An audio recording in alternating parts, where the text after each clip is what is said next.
Hello students, हम लोग work and energy chapter पढ़ रहे हैं और वर्क एंड एनर्जी चैप्टर में जो टॉपिक हमारा चल रहा है this is energy. Is it okay?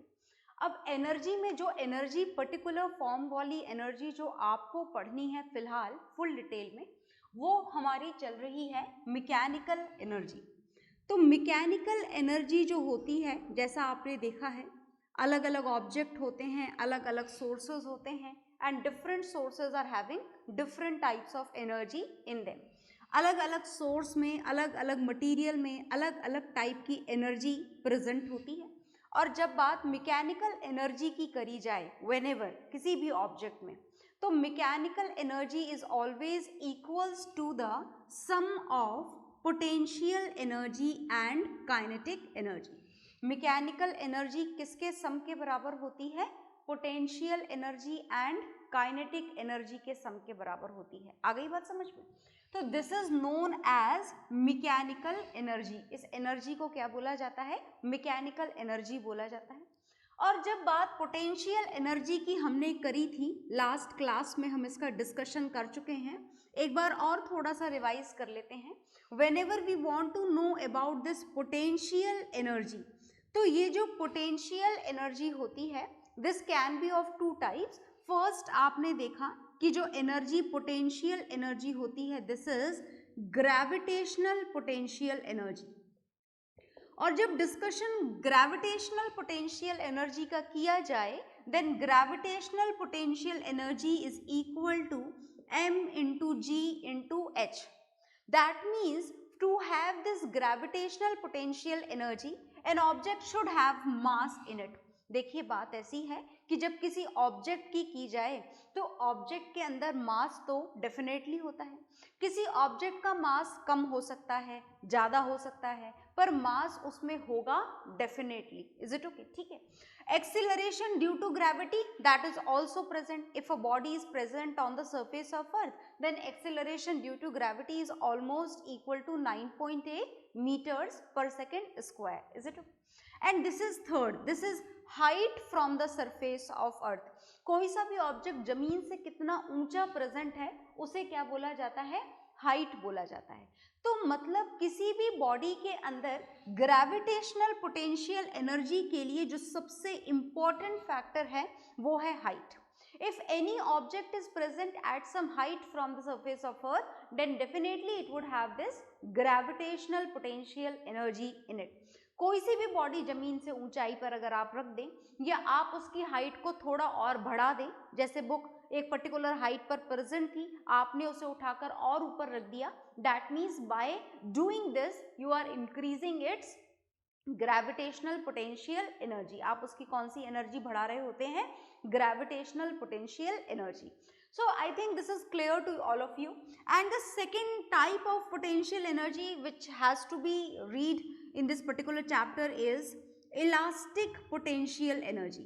And this elastic potential energy, as I already told you, this is present only in the elastic material, in the material which can be stretched, जिनको खींचा जा सके, उन elastic materials के अंदर कौन सी energy present होती है?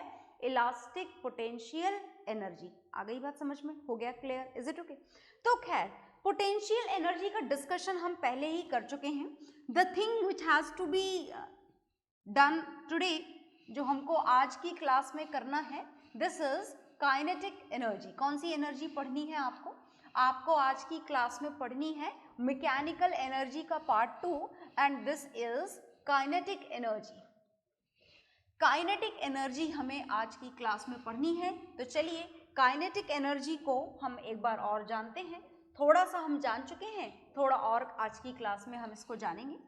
तो हम कौन सी एनर्जी को जानने जा रहे हैं? फिलहाल हम जानने जा रहे हैं kinetic energy. Is it okay? तो देखिएगा, सुनिएगा ध्यान से। काइनेटिक एनर्जी का कारण हमने जान लिया था, जैसे कि हमने पढ़ा था कि पोटेंशियल एनर्जी किसी भी बॉडी में कब प्रेजेंट होती है, किस कारण से प्रेजेंट होती है? Potential energy is present in a body due to its position. Is it okay? जैसा आपने देखा, if a body is at some height then this position of height gives a particular value, gives a particular object a value of potential energy. Is it okay? If a body is present in the stretched position like a rubber band, like bow and arrow, whatever it is it okay? Then this stretched position gives the elastic potential energy to that particular material, that particular elastic material or whatever the material is there with you. Is it okay?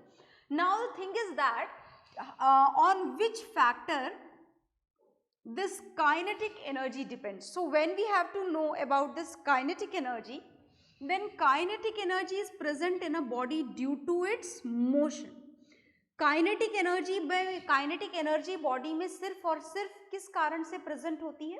Kinetic energy body में present होती है body के motion के कारण. If a body is present in the position of motion, if a body is moving, then it has kinetic energy. If a body is at rest, then the body does not have kinetic energy with it. आ गई बात समझ में? ठीक है. तो आपने पढ़ा ये काइनेटिक एनर्जी कि बॉडी में क्यों प्रेजेंट होती है, only and only due to the motion of a body. तो बॉडी अगर रेस्ट में है तो आप बिना सोचे समझे बोल सकते हैं the value of kinetic energy in this object is 0. If it is moving with slow speed, then you can say that this particular value, this particular object is having a little kinetic energy with it. If a body is moving with a very fast speed, then you can say that it is having a very high amount of kinetic energy. So simply you can say this kinetic energy depends on the velocity of an object. Is it okay? तो चलिए हम derivation करते हैं इस kinetic energy के फॉर्मूले का. और इसके डेरिवेशन के लिए देखिए हमने क्या यहाँ पर अज्यूम कर रखा है. हमने ये ऑब्जेक्ट यहाँ पर अज्यूम कर रखा है. An object whose mass is given here and assumed here, you can say this is small m. Body का मास आपने कितना मान लिया? बॉडी का मास आपने मान लिया small m. And this body is initially present in the rest position. कौन सी पोजिशन में प्रेजेंट है ये बॉडी? रेस्ट पोजिशन में प्रेजेंट है. आ गई बात समझ में? अब इस रेस्ट में प्रेजेंट बॉडी के ऊपर आपने एक फोर्स लगाया. क्या फोर्स लगाया आपने? कैपिटल F फोर्स लगाया. Is it okay? Symbolic derivation हम कर रहे हैं तो सिंबल्स यूज करेंगे आप, फोर्स के मैग्नीट्यूड को यूज नहीं करेंगे. तो फोर्स आपने कितना यहाँ पर बॉडी पर लगाया है? Capital F. और बॉडी का मास आपने यहाँ पर कितना अज्यूम करा है? Small m. इनिशियली बॉडी की पोजीशन आपने कौन सी मानी है? रेस्ट मानी है. और इस रेस्ट में प्रेजेंट बॉडी के ऊपर आपने क्या लगाया? फोर्स लगाया. और फोर्स लगाने से ये जो बॉडी है ये यहाँ से खिसक कर यहाँ पहुँच गई. Is it okay? मतलब इस बॉडी ने जो डिस्प्लेसमेंट कवर करा वो कितना डिस्प्लेसमेंट कवर करा? ये s डिस्प्लेसमेंट इस बॉडी ने कवर करा इन the same direction of applied force. जिस डायरेक्शन में फोर्स लग रहा है उसी डायरेक्शन में डिस्प्लेसमेंट भी ट्रैवल हो रहा है. Is it okay? और ये बॉडी यहाँ से यहाँ पहुँच गई और इस दौरान इसकी वेलोसिटी में इंक्रीमेंट हुआ. जो 0 इसकी इनिशियल वेलोसिटी थी, फोर्स लगाने के कारण वेलोसिटी चेंज होती है. ये हम फोर्स चैप्टर में बहुत अच्छे से पढ़ चुके हैं. तो जब आपने इस बॉडी पर फोर्स लगाया तो बॉडी की वेलोसिटी इंक्रीज होते होते कितनी हो गई? स्मॉल v हो गई. Is it okay? और अगर वेलोसिटी चेंज हो रही है तो चेंज इन वेलोसिटी को हम क्या बोलते हैं? चेंज इन वेलोसिटी को हम बोलते हैं एक्सीलरेशन. मतलब यहाँ पर कोई ना कोई एक्सीलरेशन प्रोड्यूस हुआ होगा. Because of that only the velocity is going to be change. और वेलोसिटी में चेंज हमने नोटिस कर लिया. पहले 0 थी और अब वेलोसिटी कितनी हो गई? स्मॉल v हो गई. तो ये आपने एक कंडीशन इमेजिन करी है, अज्यूम करी है for the derivation of the relation for the kinetic energy. Is it okay? तो देखिए आपने इस m ऑब्जेक्ट पर फोर्स लगाया. कितना फोर्स लगाया? F. इस फोर्स को लगाने से बॉडी का डिस्प्लेसमेंट कवर अप हुआ. कितना डिस्प्लेसमेंट कवर हुआ? S. तो क्या आपने कुछ वर्क डन किया? बिल्कुल वर्क डन किया. अगर मैं आपसे बोलूं कि calculate the work done in this case, तो क्या आप वर्क डन कैलकुलेट कर सकते हैं? बिल्कुल हम वर्क डन कैलकुलेट कर सकते हैं. What will be the value of work done? Value of work done will be F into S into cos theta. यही फॉर्मूला पढ़ा है हमने वर्क डन का. और देखिए एनर्जी के टॉपिक की शुरुआत होने से पहले ही आपको ये बता दिया गया था कि energy and work done they both are exactly same. That means with this work done you can say that work done should be equal to the kinetic energy. ये वर्क डन किसके बराबर हो जाएगा? काइनेटिक एनर्जी के बराबर हो जाएगा. आ गई बात समझ में? जो भी वर्क डन इस बॉडी पर किया जाएगा वो वर्क डन इस बॉडी में कौन सी फॉर्म में स्टोर हो जाएगा? That will be stored in the form of its kinetic energy as the work done which is going to be done on this object is going to change its speed, and the energy which is related to the speed is the kinetic energy. Is it okay? तो हम work done calculate करने जा रहे हैं. As we have already mentioned whatever the work will be done on this object that is equal to its kinetic energy. किसके बराबर होगी? Kinetic energy के बराबर. तो चलिए हम यहाँ पर कैलकुलेशन शुरू करते हैं. देखिए F is F only, S is S only, और यहाँ पर ये जो cos थीटा है, थीटा की वैल्यू क्या है? यहाँ पर force and displacement, they both are in the same direction, and as they both are in the same direction therefore you can say the angle between both of them is of 0 degree. So what will be the value of work done? The work done is equal to F into S. क्या हो जाएगा यहाँ पर work done? F into S. Is it okay? तो चलिए आगे चलते हैं. Now according to the second law of motion, do you know the formula for the force? Yes, we know of course. This is mass into acceleration. So M into A into S. This is the relation for the work done. ये किसका relation आपने obtain किया है? Work done का relation. क्या है formula? M into A into S. किसका formula है ये? वर्क डन का. अब जो हमें यहाँ पर इस डेरिवेशन के लिए जाननी है वो हमें वैल्यू जाननी है इस डिस्प्लेसमेंट कवर्ड की वैल्यू, कि आखिर इस बॉडी पर फोर्स F लगाने से इसने कितना डिस्टेंस कवर करा. इस डिस्टेंस की वैल्यू हमको जाननी है. So to know the value of this displacement, we will use third equation of motion. आप कौन सी equation of motion काम में लेंगे? आप काम में लेंगे third equation of motion. क्या आपको याद है third equation of motion? मुझे लगता है आपको याद होगी, और याद नहीं है तो कोई बात नहीं, मैं यहाँ पर लिख रही हूँ, आप देख लीजिएगा, आपको याद आ जाएगी. This is v square minus u square is equal to 2as. सारे सिंबल्स की मीनिंग आपको याद होने चाहिए. v is final velocity, u is initial velocity, a is acceleration and s is distance covered. Is it okay? यहाँ पर अगर आप फाइनल वेलोसिटी की वैल्यू देखें उस फिगर के अकॉर्डिंग तो आपने v स्क्वायर ही मान रखी है. इनिशियल वेलोसिटी आपने यहाँ पर 0 मान रखी है, and this is equal to 2 into a into s. तो चलिए हम आगे की कैलकुलेशन करते हैं. इस फिगर वाले हिस्से को हम यहाँ से अलग कर देते हैं so that no confusion should be created over there. Now the value of v square is equal to 2 into a into s. हमें क्या जानना था? हमें जानना था डिस्प्लेसमेंट कवर्ड की value, and to know this value देखिएगा ध्यान से, इस डिस्टेंस को या डिस्प्लेसमेंट को इधर ही रहने दीजिए, और ये जो v स्क्वायर है ये 2a यहाँ पर डिनोमिनेटर में चला जाएगा, और s की वैल्यू मिल गई आपको v स्क्वायर अपॉन 2a. अब एक इक्वेशन हमारे पास में ये वाली है जहाँ से वर्क डन की कैलकुलेशन चल रही है, and here as we have already mentioned the work done is exactly equal to the kinetic energy. work done यहाँ पर किसके बराबर होगा? work done यहाँ पर kinetic energy के बराबर होगा. तो चलिए इसको हमने प्रोवाइड कर दिया इक्वेशन नंबर 1, और इसे भी नंबर प्रोवाइड कर दीजिए इक्वेशन नंबर 2. आ गई बात समझ में? तो चलिए अब ये जो s की वैल्यू आई है v स्क्वायर अपॉन 2a, इस वैल्यू को हम यहाँ पर इक्वेशन फर्स्ट में सब्स्टिट्यूट करने जा रहे हैं. तो जो काम आप करने जा रहे हैं उसे लिख दीजिए. क्या काम हम करने जा रहे हैं? Bye substituting. सब्स्टिट्यूट करने जा रहे हैं किसकी वैल्यू को?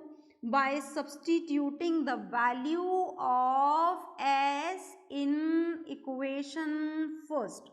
इक्वेशन फर्स्ट में हम ये वैल्यू सब्स्टिट्यूट करने जा रहे हैं s की वैल्यू। तो चलिए s की वैल्यू का सब्स्टिट्यूशन कर देते हैं।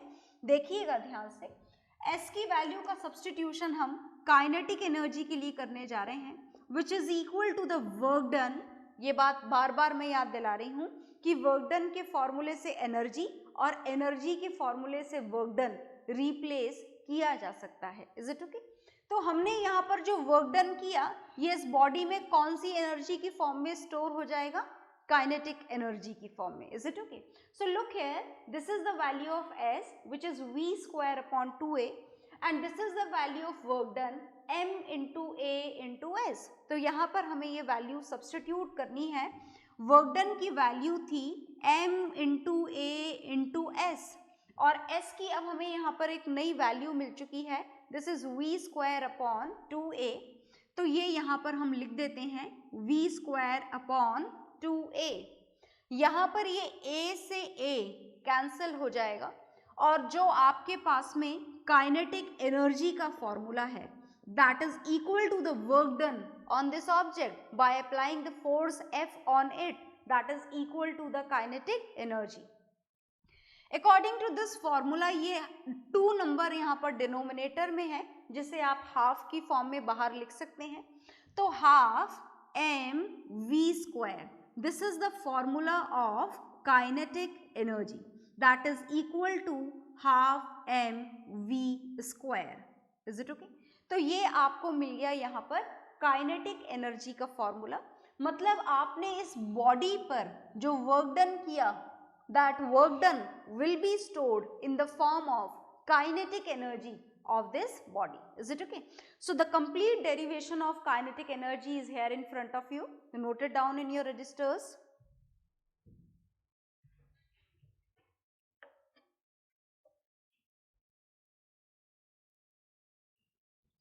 तो आपने ये नोट डाउन कर लिया होगा। अब देखिए इसी फॉर्मूले में मैं आपको एक वेरिएशन बताना चाहती हूँ। एक वेरिएशन के चांसेस हैं यहाँ पर इस पर्टिकुलर डेरिवेशन के अंदर, और वो कौन से चांसेस हैं देखिएगा, सुनिएगा ध्यान से। ये डेरिवेशन आपने नोट डाउन कर लिया होगा। डेरिवेशन नोट डाउन करने के बाद में हमें एक बात समझ में आई कि किसी भी रेस्ट में प्रेजेंट बॉडी को अगर फोर्स लगा करके, सुनते जाना आप बात, मैं इरेज भी करती जा रही हूँ, सुनते भी जाइएगा। किसी भी रेस्ट में प्रेजेंट बॉडी को अगर हमने मोशन प्रोवाइड कर दिया, और मोशन प्रोवाइड करने के लिए आपको जो वर्क उसके ऊपर करना पड़ा, that work done will be stored in the form of its kinetic energy. But a particular variation of this derivation is available. Look here, हम क्या जानना चाहते हैं यहाँ पर? हम एक नई बात जानना चाहते हैं। आपने यहाँ पर देखा कि बॉडी कौन सी पोजीशन में थी, अभी जो डेरिवेशन किया उस पर्टिकुलर डेरिवेशन के लिए जो बॉडी आपने अज्यूम करी थी वो कौन सी पोजीशन में थी? रेस्ट पोजीशन में। आ गई ना बात समझ में? तो ये जो बॉडी है जिसका मास स्मॉल m है, अगर ये रेस्ट में नहीं है, if it is already moving with the initial velocity u, अगर ये ऑलरेडी इनिशियल वेलोसिटी u के साथ में मूवमेंट कर रही है और इस u वेलोसिटी से मूवमेंट करने वाले बॉडी पर अगर आपने फोर्स लगाया, F force, and by applying this force if you are able to change its velocity from u to v, बात समझ में आ रही है ना? बॉडी का मास कितना अज्यूम करा? Small m। इनिशियल वेलोसिटी कितनी अज्यूम करी? Small u। आपने फोर्स लगाया और force is always responsible to change the velocity if it is a force, unbalanced force. Whenever we are talking about the force, it means the applied force should be unbalanced. कौन सा force लगाया गया है? Unbalanced. And unbalanced force is always responsible to change in the velocity of an object. Is it okay? तो इसकी velocity u से कितनी हो गई चेंज होकर के? v। अब देखिए वेलोसिटी दोनों तरीके से चेंज हो सकती है, it may decrease, it may increase. So whatever happened in this velocity that is not our matter of concern. फिलहाल हमें सिर्फ जानना है कि वेलोसिटी में बदलाव हुआ है, there is a change in the velocity. In that condition अगर वर्क डन कैलकुलेट करना हो तो वर्क डन कैसे कैलकुलेट करेंगे, सुनिएगा ध्यान से। वर्क डन कैलकुलेट करने के लिए आपको यहाँ पर क्या करना पड़ेगा, इन दैट कंडीशन हाफ, अच्छा चलो हाफ को बाद में लिखेंगे, पहले मैं आपको बताती हूँ कि लिखना क्या है। In that condition the work done can be written as the change of kinetic energy. कैसे आप यहाँ पर वर्क डन को मेंशन करेंगे, आप यहाँ पर वर्क डन को मेंशन करेंगे as the change in the kinetic energy. अगर वेलोसिटी बदली है तो काइनेटिक एनर्जी में डेफिनेटली बदलाव आया होगा, तो वर्क डन क्या हो जाएगा, final kinetic energy minus initial kinetic energy. So initial position of the object is this when its mass is small m and it is moving with the initial velocity small u, and this is the final position of the object when its mass is small m and it is moving with the final velocity small v. So what would happen, what will be the work done by this force, look here very carefully, work done कैसे आएगा यहाँ पर, final kinetic energy आप कैसे लिखेंगे, final position is this and to get its final kinetic energy the formula becomes half mv square. This would be the final kinetic energy, and now the initial kinetic energy also has to be mentioned. So what it would be, look here, initial kinetic energy will be equal to half mu square. ये कौन सी energy हो जाएगी, initial kinetic energy. So the difference of kinetic energy is also equal to the work done. आ गई बात समझ में। तो वर्क डन का हमें देखो जितने फॉर्मूले एनर्जी के मिलते जा रहे हैं, they all are the formulas for the work done also. So whatever is there in front of you, note it down in your registers.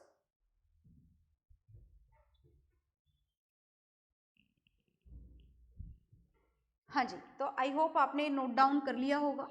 इसको नोट डाउन करने के बाद में हमारे पास में ग्रेविटेशनल पोटेंशियल एनर्जी और काइनेटिक एनर्जी के फॉर्मूले आ चुके हैं, so that we are able to solve the numericals which are related with these two formula of potential energy and the formula of kinetic energy. Okay, तो चलिए हम एक क्वेश्चन सॉल्व करेंगे यहाँ पर, बहुत ही ध्यान से आप लोग देखेंगे। This is the first numerical which we are going to solve it, and this is the two bodies of equal masses. Two bodies हैं यहाँ पर आपके पास में, two bodies of equal masses. Masses of the bodies are same. Two bodies of equal masses moves with the uniform velocities. First की velocity है v और second object की वेलोसिटी है 3v रेस्पेक्टिवली। फर्स्ट बॉडी की v और second body की 3v. These are the velocities. Find the ratio of their kinetic energy.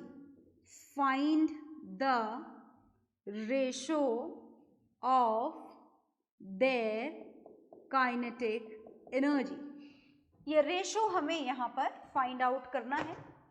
तो देखिएगा कि हमें क्वेश्चन कैसे सॉल्व करना है। पहले एक बार दोबारा से रीड कर लेते हैं क्वेश्चन को। Two bodies of equal masses, मतलब आपने यहाँ पर दो बॉडी अज्यूम करनी है। First of mass small m, second again of the same mass small m, moves with the velocity v and 3v respectively. So this is the body which moves with the velocity v. This is the another body which moves with the velocity 3v. Find the ratio of their kinetic energy. इसकी kinetic energy और इसकी kinetic energy, इन दोनों की kinetic energy का आपको क्या निकालना है, रेशो निकालना है। तो चलिए रेशो निकालते हैं। Is it okay? तो हम सबसे पहले कैलकुलेट करेंगे, देखिएगा ध्यान से, हम सॉल्व करने जा रहे हैं क्वेश्चन। हम सबसे पहले निकालेंगे kinetic energy of first body. तो फर्स्ट बॉडी की काइनेटिक एनर्जी आप ऐसे लिख दें, kinetic energy of first body is equal to half into mass into square of velocity, and give this as equation number 1. And now what has to be calculate? Kinetic energy of second body. अब आपको कौन सी body की kinetic energy निकालनी है? Second body की। Second body कौन सी है? ये रही सेकेंड बॉडी। इसकी काइनेटिक एनर्जी की कैलकुलेशन कैसे होगी? Kinetic energy of second body, this is equal to half into mass into square of velocity. तो velocity यहाँ पर कितनी है? velocity है यहाँ पर 3v। इसका आपको क्या करना है? यहाँ पर स्क्वायर करना है, राइट? आगे देखिएगा। Now the kinetic energy of second body can be written as half into m into 9v square. Is it okay? इसको आप इस तरीके से भी लिख सकते हैं, kinetic energy of second body is equal to 9/2 mv², और इसको दे दीजिए आप equation number 2। Now what has to be done in this question? Look here, it is given here, find the ratio of their kinetic energy. मतलब आपको इस first object की kinetic energy और सेकेंड ऑब्जेक्ट की काइनेटिक एनर्जी का क्या करना है? रेशो फाइंड करना है। और उसके लिए हमें क्या करना पड़ेगा? Divide by dividing. कैसे डिवाइड करना है देखिएगा ध्यान से, बाय डिवाइडिंग इक्वेशन 1 to 2। मतलब आपको इक्वेशन फर्स्ट को इक्वेशन सेकेंड से डिवाइड करना है। तो मैं इसको यहाँ से डायग्राम को यहाँ से रफ कर देती हूँ, इसकी ज़रूरत नहीं है हमें, देखिएगा ध्यान से। अब डिवाइड करना है तो डिवाइड करना आपको बहुत अच्छे से आता है। Kinetic energy of first body divided by kinetic energy of second body. तो फर्स्ट ऑब्जेक्ट की काइनेटिक एनर्जी ये लिखी हुई है आपके सामने, दिस इज हाफ mv²। इसको किससे डिवाइड करना है? Divide by the kinetic energy of second object. कितनी दे रखी है यहाँ पर value? 9 divided by 2 mv²। Okay, आगे देखिएगा। Now this is equal to half mv²। Divide के साइन को मल्टीप्लाई में कन्वर्ट करेंगे और ऐसा करते ही राइट साइड वाला जो फ्रैक्शन है उसका रेसिप्रोकल हो जाएगा। तो this is multiplied by 2/9 mv²। तो mv² से ये mv² कैंसिल, 2 से ये 2 कैंसिल, और आपका आंसर आ गया ratios of kinetic energy, this is 1:9। तो आप इस क्वेश्चन को सॉल्यूशन के साथ में नोट डाउन कर लीजिए। ओके,